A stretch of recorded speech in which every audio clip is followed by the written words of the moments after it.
तो आज नवा कविता किताब आँखिक गीत ये सबसे बड़ है सब किताब से और एकर बारे में हम जानबा।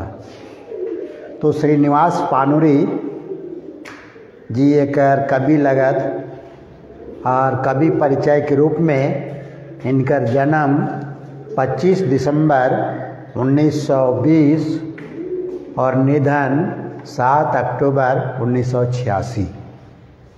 ये इनकर बहुत बड़ा योगदान है खोट्ठा साहित्य में। से वास्ते कोई इनका खोट्ठाक वाल्मीकि का कोई खोट्ठाक वाल्मीकि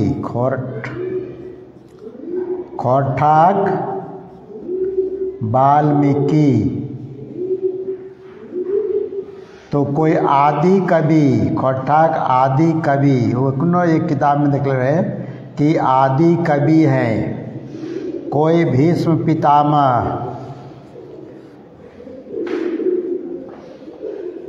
कोई इनका कई सब सवाल पूछे कि खोट्ठाक भीष्म पिता वाल्मीकि केकरा कहल जाए, खोट्ठाक वाल्मीकि आदि कवि केकरा कहल जाए, या खोट्ठाक भीष्म पितामह केकरा कहल जाए। एक नया सवाल फिर शुरू ऐसा तो जनरल जानल बा कि खोट्ठा दिवस ककर जन्मदिन पर मनावल जाए। तो इस सब चीज़ के खोट्ठा दिवस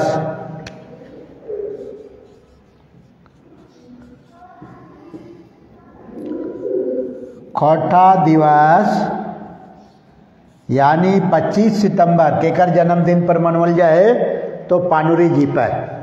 खोट्ठा शिष्ट साहित्य कर जनक केकरा कहल जाए तो पानुरी जी के।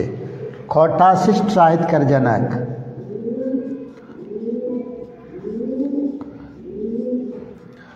शिष्ट साहित्य कर जनक है ना। इस तरह से इनकर योगदान में इनकर जे नाम दे गए या ये सब इनका यानी विशेषण कह सका उपाधि कह सका इनका मानल गए। खोट्ठाक वाल्मीकि कोई कहले है, कोई खोट्ठाक आदि कवि कहे है, कोई खोट्ठाक भीष्म पितामह कहे है, कोई खोट्ठाक शिष्ट साहित्यकर जनक कहे है। तो ऐसे इनकर नाम पर खोट्ठा साहित्य में एक काल भी रखल गए जरा पानुरी युग कहल जाए।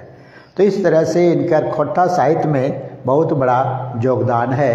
और इनकर के बारे में इनकर किताब भी तो इनकी ऐसे 3 किताब पढ़ना हो। एक कविता जिसमें 71 कविता गीत और छनिका मिला के 72। तो आखिर गीत में कई गो कविता है तो 71 कविता छनिका मिला के 72 गो। तो 72 गो है, छोटा छोटा है भले अलग अलग है। तो इनकर ये आखिक गीत में आँख कर गीत, आँख यानी आँख से लोर से जे गीत गावे से आखिक गीत। अब एक बारे में थोड़ा सा जाने को ये जानना हो कि आखिक गीत में कौन कौन भावधारा कर कविता है तो ये जानना हो तब एकर कविता बुझे पड़बा न तो एकर कविता समझे बुझना बड़ा मुश्किल फेरा हो। तो ये छायावादी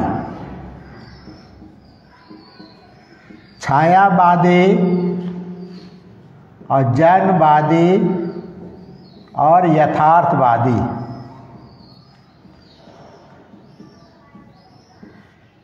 ये 3 रूप में इनकर कविता की पैवा। छायावादी कविता, जनवादी कविता और यथार्थवादी कविता 3 रूप में पैवा। बेसी छायावादी में शुरू कर की कविता जो है वो छायावादी है। तो से छायावाद के बारे में जानना बहुत ज़रूरी है।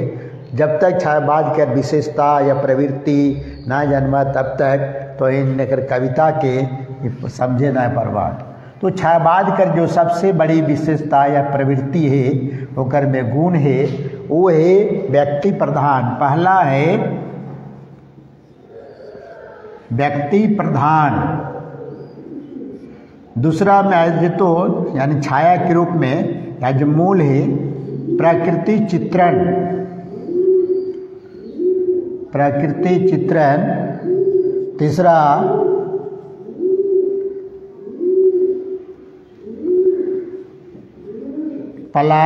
पलायनवाद, पलायनवाद। चौथा प्रतीक यानी प्रतीकात्मक। छोटा रहस्यवाद, रहस्यवाद। एक तरह से एक वाद है सब, है ना। फिर ये नारी का जो रूप है, सामान्य रूप है, ये भी है। तो यानी फिर वेदना कर प्रस्तुति, यानी मोटा मोटी छायावाद कर जो गुण है, विशेषता है, प्रवृत्ति है, एकरा इतना जान लो। ओकर बाद आगे भी कुछ है। तो जैसे व्यक्ति प्रधान, यानी एकर में व्यक्तिगत सुख, है ना। ऐसे स्वच्छंदवाद,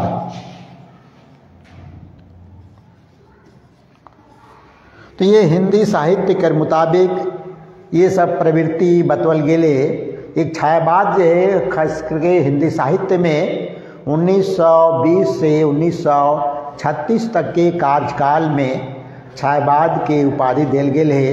एकरा अंग्रेजी साहित्य के रोमांटिक एज और कि यानी अनुवाद कहत, कोई कहत कि ये अंग्रेजी साहित्य का रोमांटिक एज कर ही दूसरा रूप है। कोई एकरा स्वच्छंदवाद भी कहला, कोई छायावाद कहला। छायावाद के अर्थ है कि प्रकृति चित्रण में जब वो प्रकृति यानी छाया के रूप में, किसी चीज को छाया के रूप में देखना। तो छाया के रूप में देखे का मतलब है कि प्रतीक का, यानी जैसे कहीं भी प्रकृति के मानवेतर प्राणी के अगर वर्णन अगर कोई मानव के साथ करल जाए तो ओकरा प्रकृति चित्रण में प्रतीकवाद सिंबॉलिक कहल जाए।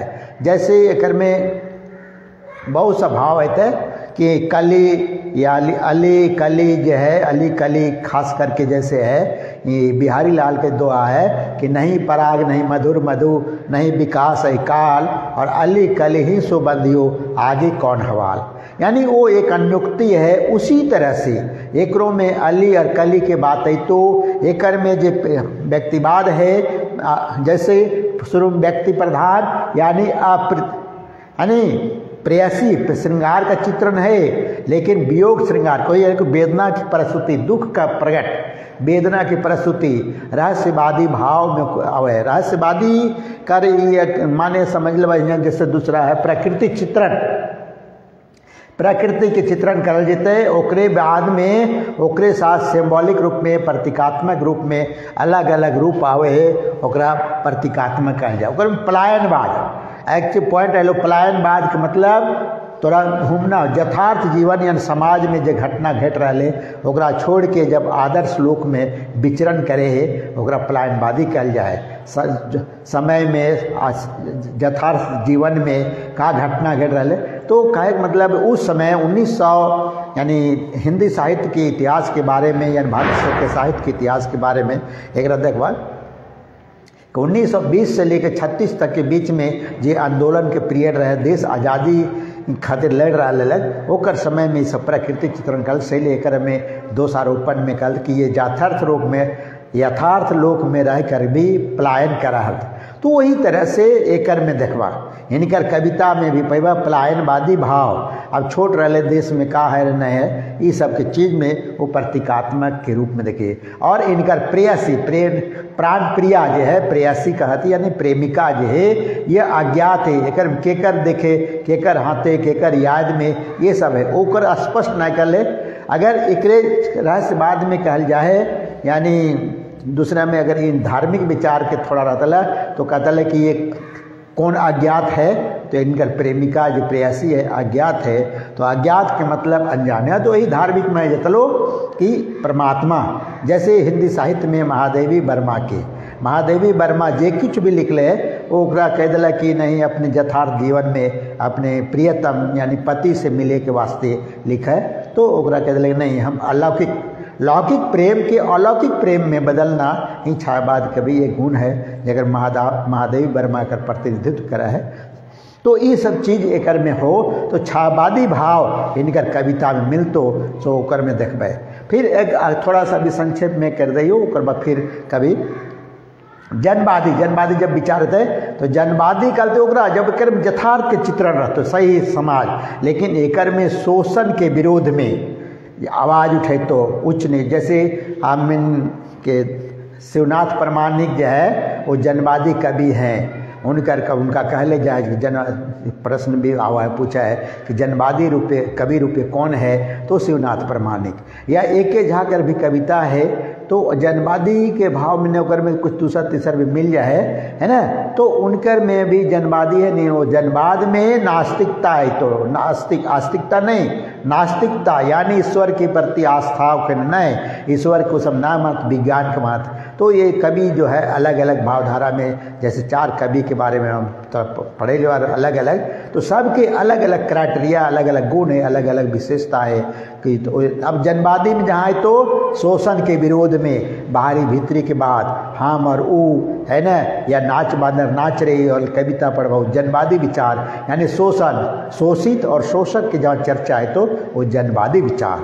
और तीसरा भी बताइए यथार्थ बने जो समाज में जो घटना घट रहा है ये कर चित्रण अगर आए गलो तो वह लो यथार्थवादी कविता। तो जो इनका यथार्थवादी चित्रण में एक चीज़ और चीज़ पैबा इनकर कविता में वो है विसंगति, यानी वो विकृति पर विसंगति मतलब जो यानी देश की आज़ादी के बाद जे स्थिति है बनल ओकर में जे उम्मीद से देश को आज़ाद करवल गेल वो अगर भाव न पूरा हुए तो ओकरे में ओकर मन विक्षुब्ध हो जाए और जो लिखा है ओकरे गलत विसंगति वही लेकर भाव मैंने करली कुछ सोचली कुछ और उठली कुछ यानी चासा वाला वो कविता तो एक में मिलतो ओकर में बता देवो।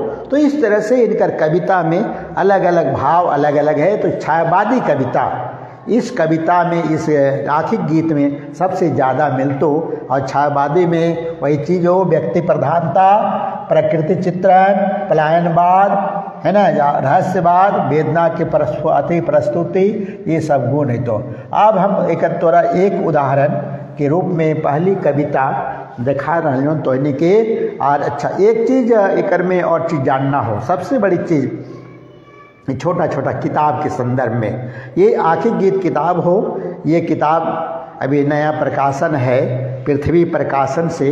तो इस किताब में थोड़ा सा मिस्टेक है ओकरा तो इन्हीं का बता दियो, यानी बहुत इम्पोर्टेंट है, बहुत मजे की एक गलती कर दिले है का कि एकर में जे एकर प्रकाशन बच्छर लिखल है वो प्रथम प्रकाशन लिखल है 2000, जबकि आखिर गीत के पहल प्रकाशन के जे ओरिजिनल किताब इनकर जे मिलल है हमने के पास अलग ओकर में ओकर पहल प्रकाशन के है 2011 और ओकर प्रकाशक नारायण महतो। एकर जानना हो ओकर भूमिका भी नारायण महतो ही लिखले हथिन। और नारायण महतो जो हलथिन उनकर यानी एक बहुत बड़ा संगी साथी फ्रेंड सर्किल तो उद्वासल कर्ण अरी नारायण महतो ही इनकर प्रकाशक इनकर पहल का चुना।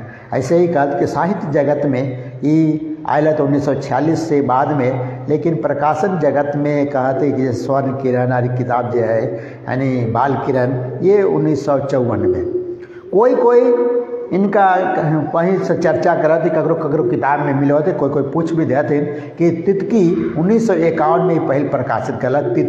तितकी एक पत्रिका है और वो पत्रिका के पहल प्रकाशक जो है प्रकाशन जो करले है संपादक जो है वो विश्वनाथ दसौंधीराज है 1977 में। वो न कि तितकी के बारे में यानी कहले कि कहीं देखबा कोई किताब कोई लिख दिले थे और ये एक मिस्टेक यानी भ्रांति पैदा करे के उम्मीद है कि तितकी पत्रिका के पहल 1951 में ये लिखले है, ऐसा चर्चा है। यही बात कि हम अपने से लुआटी के संपादक गिरधारी गोस्वामी जी से कह लियन तो वो बतेला कि देखा तितकी नाम के वो सोचले अलग तितकी बनावे निकाले वास्ते, लेकिन वो पत्रिका निकालना ना है ना, और कोई लिख दे तो ये गलत है। तो तितकी इनकर पत्रिका नए है और तितकी नाम से कोई किताब भी नए है। है ना, ओकरा कोई लिख दे तो ये गलत भ्रांति है।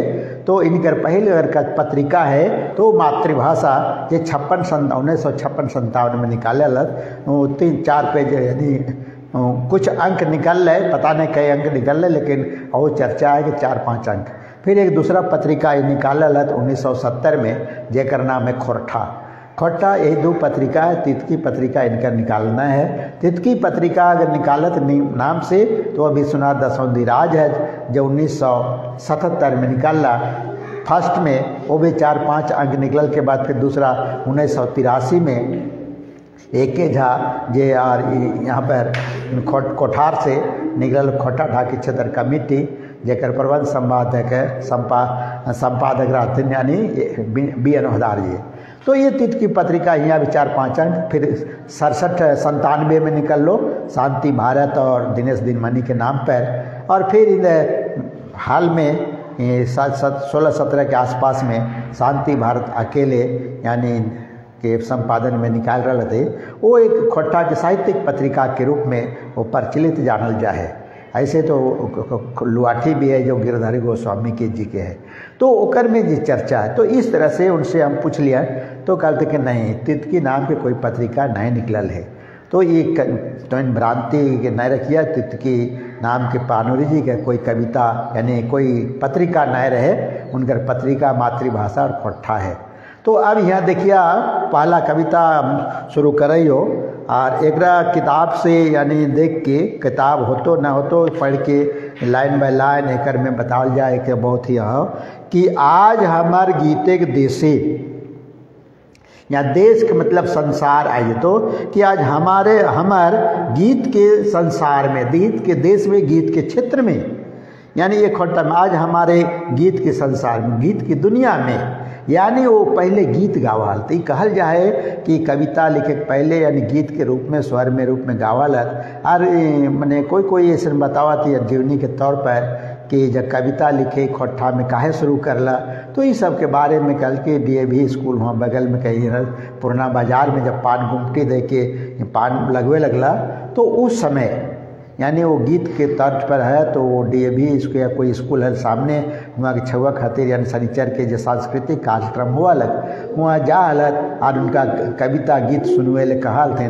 तो वहीं से उनका भाव यार फिर खोट्ठा लिखे के प्रति इनका रुझान कहाँ से आयल, तो एक बार में हमारा अनुमान है कि धनबाद में जे कवि सम्मेलन वगैरह में कोई जो पुराना कवि सब यानी हिंदी का कवि सब कोई भोजपुरी या मगही में कोई सुने ले आता है, वह सुन के इनकर मन झुझुक आ गल कि हमू खोट्ठा में सुनाओ। तो ये सब आ जाए स्वाभाविक रूप से, कविता कहाँ से लिखे ले कैसे आ जाए, कोनो ही नहीं कि वाल्मीकि जे रहल तो जैसे ओकर चर्चा भी है तो कि क्रोच कोचवी के जब हत्या हो जाए तखन ओकर मन से अचानक निकल जाए, वो बात अलग है। तो इस तरह से इनकर है कि आज हमारे गीत के देश में, हमारे गीत के दुनिया में, दिल के हृदय में है ना, फूटल सुधे फूल और डारी डारी पाते पाते लटकल अलिकुल ने कहा प्रकृति चित्रण आ रहा लो छायावादी भाव है कि आज हमारे गीत के संसार में, गीत के दुनिया में या गीत के देश में, गीत के क्षेत्र में सीधे फूल फूटल है यानी फूल फूट गेल यानी खुशी, यानी अब गीत के तर्ज में उनका गीत आवे लगल है यानी सुधे फूल यानी सिर्फ फूले फूले कली नहीं सब विकसित है, यानी पहले कोड़ी धरे है फूल में, ओकर बाद फूल खिले है और जब वो फूल कोड़ी से यानी कली से जब फूल बन जाए तो ओकरा चूसे वास्ते अलिकुल लटकल रहा, झबरल रहा थे। तो यहाँ अलिकुल जो है एक प्रतीकात्मक कि हम लगा सके यानी सुनवैया सब। जब इनकर कविता जब विकसित रूप में बढ़िया से सुन लगला तो निकाल जाए कि पान के गुमटी में पान लगवाल और जे कोई भी पान खावे तो ओकरा कविता एगो गीत सुनाई देते हैं। तो इस तरह से उनकर कविता कहल ऐसा सुनाइए कहल हम तो देखल नहीं है या इसे सुन लिए कि ऐसा कहल थे और वह तरह से यानी सुनवैया उनकी ओर आकर्षित होला, उसने जैसे फूल पर मद अलिकुल यानी भौरा आकर्षित हुए खींचा है टाड़ल जाए।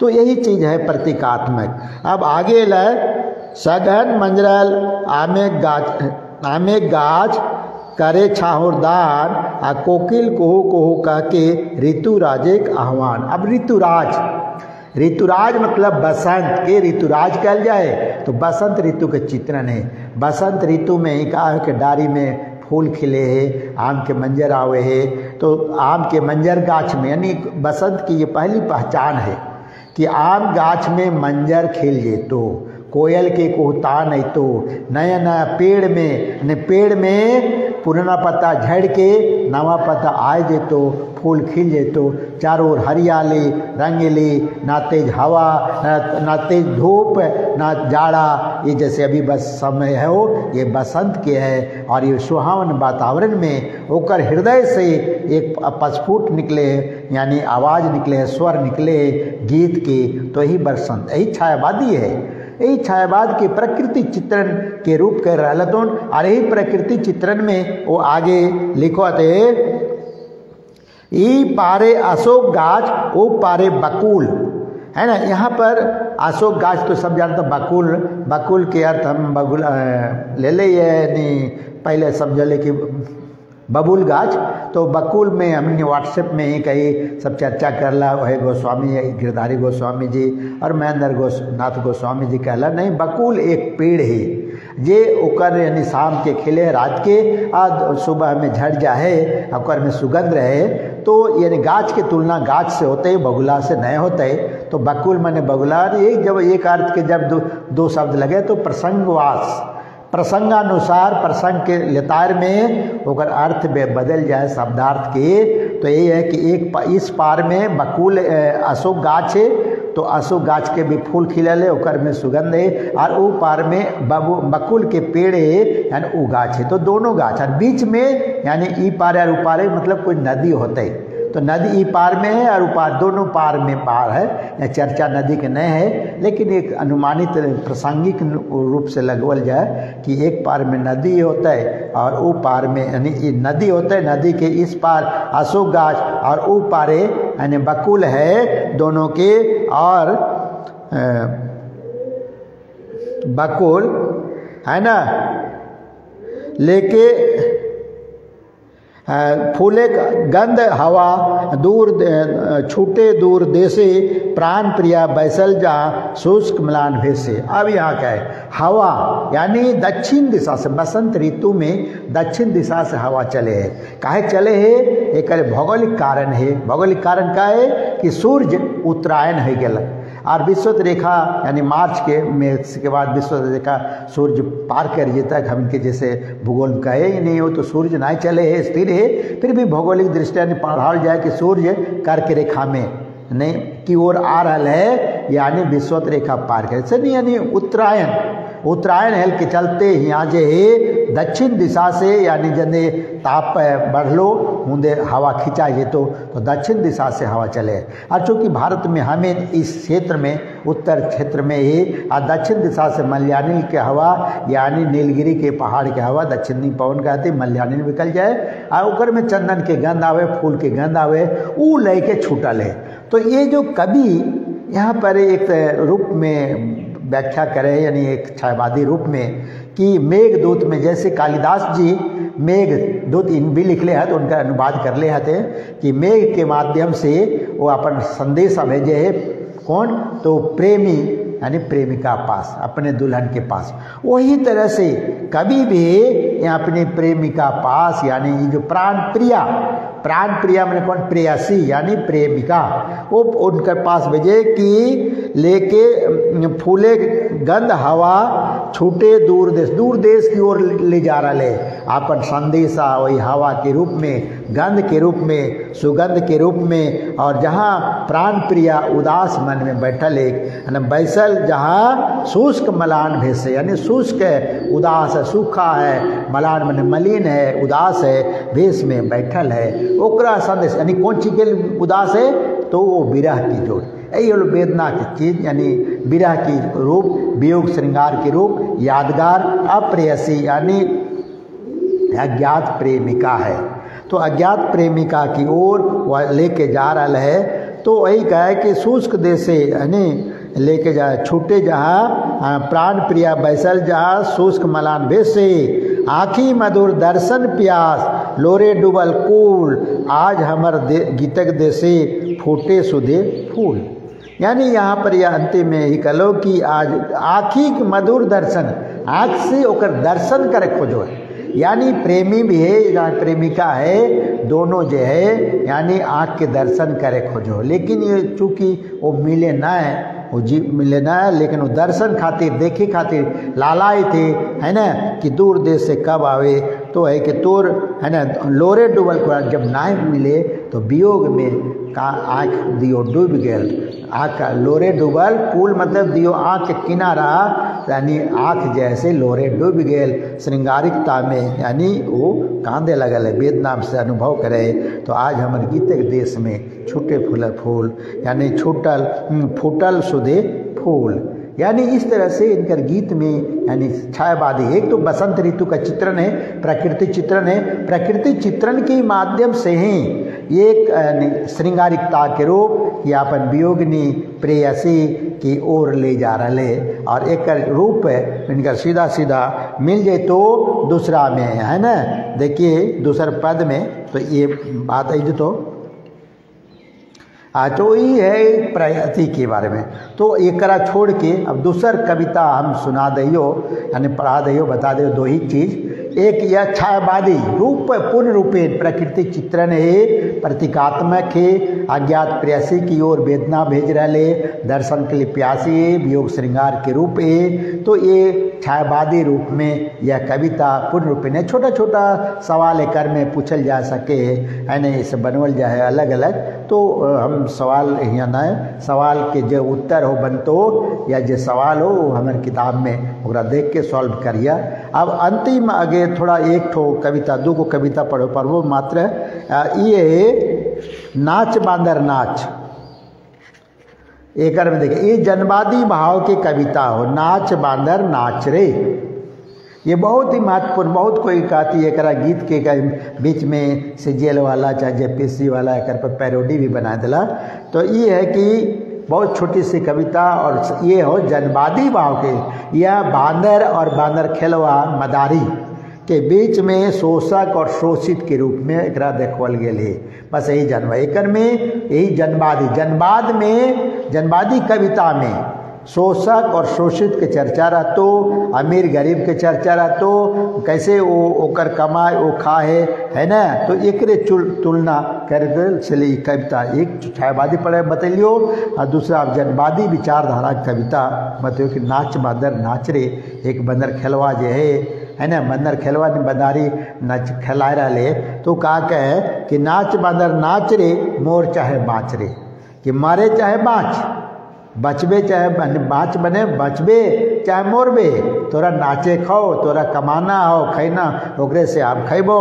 और तोर खातिर सुसनी साग, सुसनी साग है कर कोई विषय नहीं, बहुत कोई कहते सुथनी साग है, कोई लोटनी साग, यानी कहती यानी ये कहते कि खेत में एक घास ऐसा यानी साग ऐसा निकलो है जगरा सरौती साग भी कहते। तो शायद वही टाइप के सुसनी साग, यानी यहाँ अभिप्राय हो सकता है मतलब सुसनी अब अलग अलग जे कहियो कि जैसे सौद माटी में आरू और आलू दियो में अंतर है। तो ये सुसनी साग मतलब निकृष्ट भोजन, बांदर के खाइल खातिर निकृष्ट यानी साग, और अपने खातर और हमार खातिर माछ रे, माछ मने मछली, हम इन मछली का ये मछली का ये। और वो थोड़ा बंगला प्रभावित है धनबाद बंगाल से नजदीक, तो बंगाली सब यानी वो सब माछ के बहुत प्यारा हुआ था मछली के। तो यही कहे कि हम खेबो यानी तो खेबे यानी सुसनी साग और हम खेबो माछ।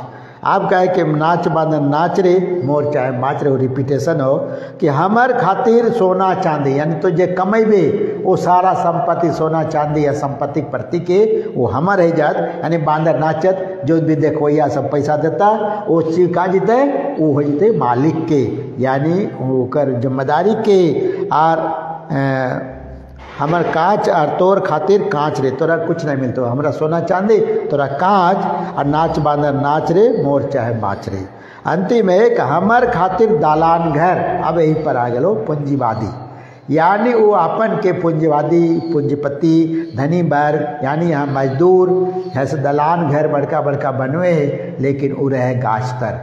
तो वही चीज है कि हमार खातिर दालान घर तोर खातिर गाछ रे। गाछ मने प्रतीकात्मक, गाछ बंदर तो गाछे में रहे, ये स्वाभाविक है, और आदमी रहे दलान में यानी छत में घर में, तो यहाँ कहे तोर खातिर बाँच, यानी यहीं पर हो शोषित और शोषक के चर्चा, पूंजीपति मर धनी मानी मर दलान घर में, और बंदर जो है बंदर यानी मजदूर कमा है वो गाछ के तर में। तो इसलिए कर जनवादी कविता कह सका, यानी शोषक शोषित है कि बनने वाला है ना, रहे वाला जो है बड़का बड़का घर में, पूंजीपति धनी मानी सब, और गरीब सब गाछ के हेठे रहे, जैसे बांदर रहे। तो नाच बांदर नाच रे, मोर चाहे बाँच रे। तो इस तरह से ये कविता, दो कविता सुने वो आज उतने, फिर आगे फिर ऐसे धीरे धीरे चलतो। तो सब कविता के थोड़ा थोड़ा हम चाह वाली वही दृष्टि से कि सब लेखक के सब के बारे में थोड़ा थोड़ा एक एक पार्ट भी बता दियो, और बाद में वो किताब जो है हमरे वाला वो सब पढ़ के देखबा, अगर में जो सवाल हो सॉल्व करबा, कहीं कुछ यानी आपत्ति या कोई गलत आंसर आ गया तो सॉल्व करे। जय खोटा, जय हिंद।